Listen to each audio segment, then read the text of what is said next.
Hi guys, this is Amberlyn and Madison with Roofing Webmasters, and we're here to talk to you today about buying leads and different lead channels that you can receive those from. Last time we talked about keywords and how they affect your search, and I think today we're going to have some really great information for you. Yes, of course, we're going to be looking at lead channels as much as possible from your perspective, whether it is cost effective for you, both in the short term and the long term, whether it's convenient, effort efficient. It takes a lot of effort to convert on some of these and less for others. We also just want to see, is it practical from a brand perspective? Are you growing your business?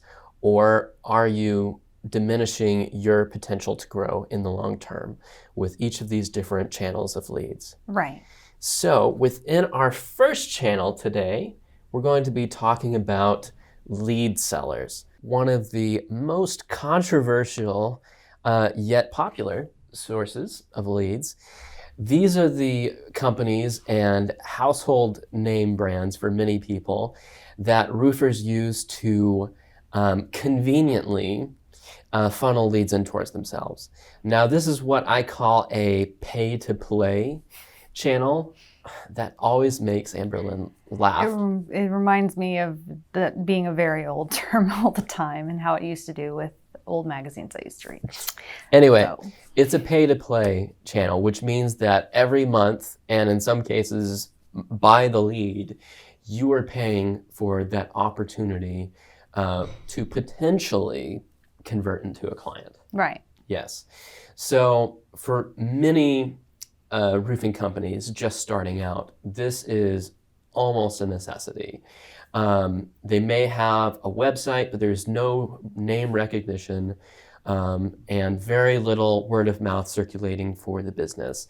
It is a very dependable source of leads coming into the business. Mm-hmm. And it's fairly consistent. Right. However, and this is something that we hear from roofers on a fairly consistent basis, there is very little control over the quantity of leads coming in. You can set budget for it, but there's not as much control over it, and even less control over the quality of the leads. And this is perhaps the biggest pain point for lead sellers, wouldn't you say? Yes, because you can clearly say I'm a residential roofer or I'm a commercial roofer, but there's no guarantee within that if that lead seller is going to shop you leads that are specifically materials you might use or services you might do. You might even just get customers that everybody every once in a while wants an estimate or a quote, and you might get that customer that goes, hey, I was just wondering how much is metal roofing? Okay, bye. Oh, yeah. That's not very useful to your business because now you've spent time and money answering a question and not taking in a job. Right. And not all lead sellers are created equal. That's true. Yeah. When we think of lead sellers, we often think of them. There's really only two brands maybe that we think about. We won't mention them here. No. But there are dozens of lead sources out there, and not all of them are even as effective as those. And whether or not they're qualified very well determines whether or not they may even cost more per lead. So ultimately, it's a very expensive but long-term stable source of leads. So in summary, very great if you're starting out and you don't have any brand recognition.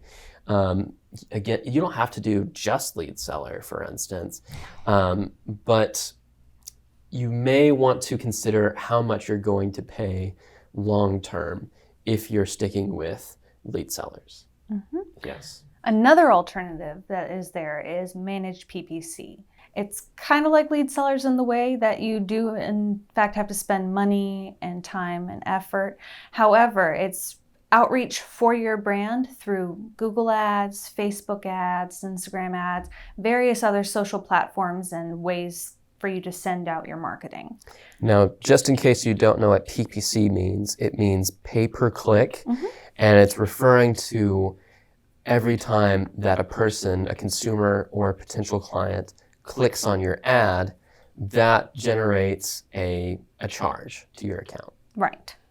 Now, the great thing about PPC is it's fairly consistent as long as you're consistent. Using these sort of like Google and Facebook, it allows you to control who sees your ad, get the best reach to the customers you want to reach within your specific service area. But the downside of that is, like I said, consistent as long as you are consistent. So if you are not keeping up with creating new ads, you just run one ad continuously and it starts dropping off as many people that can see it or your reach, over time, you're going to be throwing money at it and not much is going to be occurring because you haven't put the time into making it reach out to your customer base. Yes. Now, with managed PPC, of course, you're paying for another business to manage all of this for you. Now, you're also paying on the pay-per-click basis, but you're paying an additional fee, whether that's a markup over the cost per click for each one, Right. or it's just a general flat fee over the management process. It's additional money to have somebody do it for you. Now, again, that's very convenient. Right. Convenience is a consideration in your lead channel source. But again, not all PPC management companies are created equal. This is very, very true. And you're not necessarily going to always know, if you haven't managed, where exactly your marketing dollar is going. It could be that you want a specific type of ad that's not producing, but the money's still going that way. You have to interact with your company and make sure you have a good company working on your PPC with you.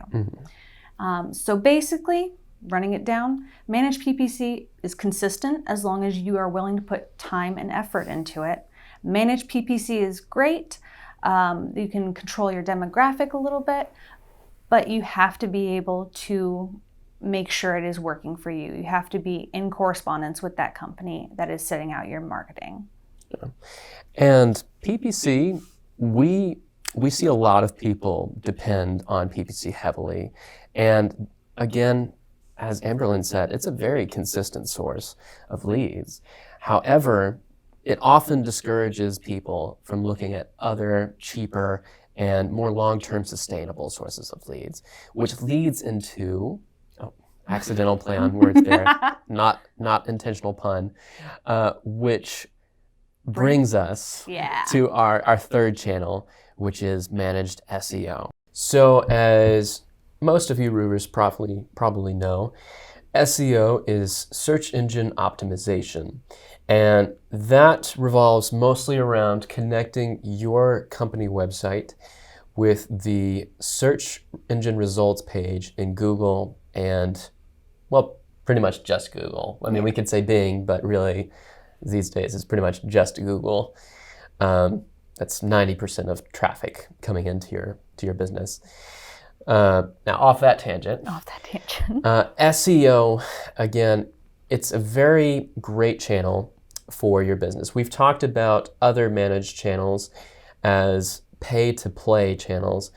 And this one, while there is some initial investment going into it, to the website optimization and building recognition for your brand, it's more of a long-term based channel, and it builds growth for your brand itself. Now, with the other channels that we've mentioned, Amberlynn, we've talked about PPC and lead sellers. Those marketing dollars that you've spent are mostly going to feed back into those brands. So for lead sellers, it might be, well, we're not going to mention the brands, but it might be those house name brands rather than your business. Right. For PPC, people are going to be thinking, okay, I can go to Google Ads again and look at that. There's a little bit more brand recognition there because it actually diverts to your website, right, instead of just a straight to call. However, it's not quite as strong as well.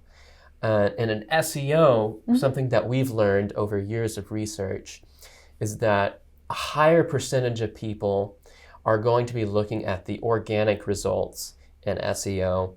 I think it's up to, I don't know, is it 75 or 80% now? I want to say that's the figure, yes. Yes. Almost at least 75% of people skip past those ads that you see in PPC straight down to the organic results. So you're already targeting a much larger pool of people. And one of the things that makes SEO so attractive, it's just so much cheaper in the long term. I mean, dang, so much cheaper. Yeah, and it's really a great return on investment for your company because you're putting in that little bit to get that growth that allows your website to reach customers to contact your business, and then for those customers to become lifetime customers by interacting directly with you as opposed to through a lead seller to you. Another aspect of SEO is just a tighter feeling of control over this channel. You can talk directly with your company who manages your SEO and say, hey, I want to change this aspect of my website, or I want to change this element of our offsite SEO. Maybe you have a social media company managing that for you. Maybe you have, I don't know, maybe PPC or another free element of SEO, such as your GMB account directing back in that you want to make changes to. You can easily make changes to that for free in most cases. Yeah. And see more results based off of that. I'm starting to ramble now, so we'll go ahead and summarize on that. Now, SEO, again, it's longer term, which makes many people uncomfortable. However, you have tighter control over your brand exposure, as well as the quality, much, much higher quality of leads, because people are actually searching for your services. Right. And it's funneling people and recognition back towards your brand. Now, it takes maybe a couple of months to get going, but if you spend a couple of $1,000s that you would have spent on PPC, you can start the ball rolling on that long-term source of leads. All right, so we've talked about 3 channels, 3 online channels. If you, let's say you wanted roofers to take away one very important thing, what do you think is most important for them? I would say that despite it being long-term and you have to wait for it to work, I think SEO is the best option. Patience goes a long way, and that's going to be more, like I said, return on investment and greater growth over time for you. I would say if there was one thing to take away is you don't have to do just one of these. And we see so many businesses over the years lock themselves into one of these channels. And ultimately, they get so used to it, even if they're frustrated, they have a hard time breaking away from it. Nolan and Jason might call it, in the case of PPC or managed lead selling, they might call it lead addiction, just because it's consistency and it's what you get used to. We would say, or I would say, excuse me, won't put words in your mouth. Oh, goodness, no. You don't have to just pick one. And I think that's one of the great things about marketing is you can trial and error the process until you find what works for your business. So if you're just starting out, by all means, try out lead sellers. If you find a good one and you notice that the quality of leads are high and the relative cost is low so that you're making money, by golly, go for it. Same thing with managed PPC. If you find a company that's trustworthy and doesn't mark up the cost too much, go for it if you're making money off of it. Yeah. I will say, however, as Amberlynn says, SEO is much easier to control. It's rumbling there for a moment. It's much easier to control in the long term. And the quality and costs are very attractive. So if you can start developing that while you have these other channels to lean on in the short term, go for it.